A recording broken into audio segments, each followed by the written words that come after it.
সালের এই সময় এসে অনেকেরই স্বপ্ন থাকে বা স্বপ্ন হয়েছে যে খামার করবে। কারণ এখন চাকরি বাকরির যে অবস্থা, অনেকেই মানে কৃষির দিকে ইনভলভ হয়ে পড়েছে। তো তাদের ভয় একটা যে আমি যদি ক্ষেত খামার করি তাতে লস হতে পারে, বা যদি আমি পোল্ট্রি ব্যবসা করতে যাই তাহলে সেখানে কিন্তু লস হয়ে যায়, অনেকের লস হয়েছে। তো আমি যেটা বলবো, আপনি স্বপ্ন বড়ই দেখেন, কিন্তু আপনি বাচ্চা উঠান উঠান। আপনার সাধ্য আছে 5,000 বাচ্চা উঠানোর, আপনি প্রথমে 1,000 উঠান। উঠায় আপনি জিনিসটা আগে বুঝেন, জিনিসটার উপরে শিক্ষা নেন, তারপরে আপনি জিনিসটা বড় করেন। আপনার প্রথমেই যে 5,000 করতে হবে এমন তো কোনো কথা নাই। তো যাই হোক, খামার সম্পর্কে আমি সবসময় গুরুত্বপূর্ণ কথা বলে থাকি বা আলোচনায় চ্যানেল হয়ে থাকে, তাই অবশ্যই চ্যানেলটিকে সবাই ফলো করবেন। আর আমি এ টু জেড আপনাদের সবাইকেই জানাই এবং আপনাদের মাধ্যমে শেয়ার করি। আশা করছি সবারই ভালো লাগে। ভালো লাগলে অবশ্যই লাইক করবেন, লাইক করে পাশে থাকবেন। তো মূল কথা যেটা, আপনি খামার করলেই যে কোটিপতি হয়ে যাবেন এমন কিন্তু কথা না।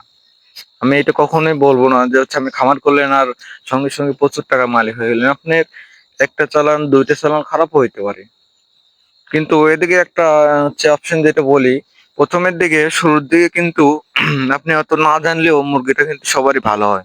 কারণ খামার একদম নতুন নতুন খামার, কোনো রোগ ব্যাধি নেই, নতুন মাটি, তাইলে কিন্তু আপনার মুরগি এমনিতেই ভালো হয়। আর একটা জিনিস কি, আপনি যখন 2 চালান পালবেন তখন আপনার নিজের একটা অভিজ্ঞতা হয়ে যাবে, তখন অটোমেটিক কিন্তু আপনার মুরগি ভালো হবে। শিক্ষার কোনো শেষ নাই। আপনি আমি যেরকম ভিডিও ছাড়তেছি, আপনি দেখেন, শিক্ষা নেন। এছাড়া আপনি নিজে শুরু করেন, স্টার্ট করেন, একে একে সবই শিখে যাবেন।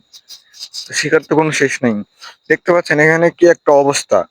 এই অবস্থার মধ্যে আমি যদি মুরগি রাখি তাহলে কিন্তু অবশ্যই মুরগি খারাপ হয়ে যাবে।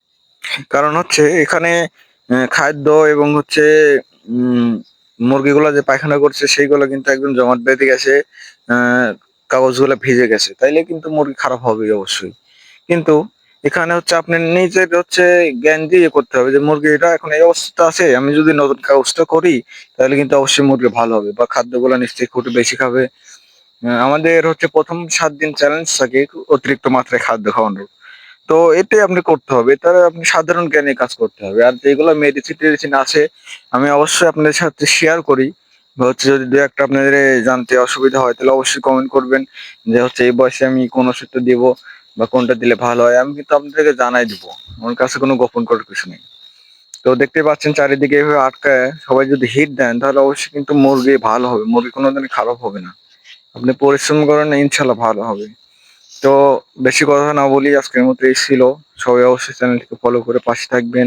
সামনের দিকে আরেকটা ভিডিও আসতেছে গুরুত্বপূর্ণ, সবাই দেখবেন।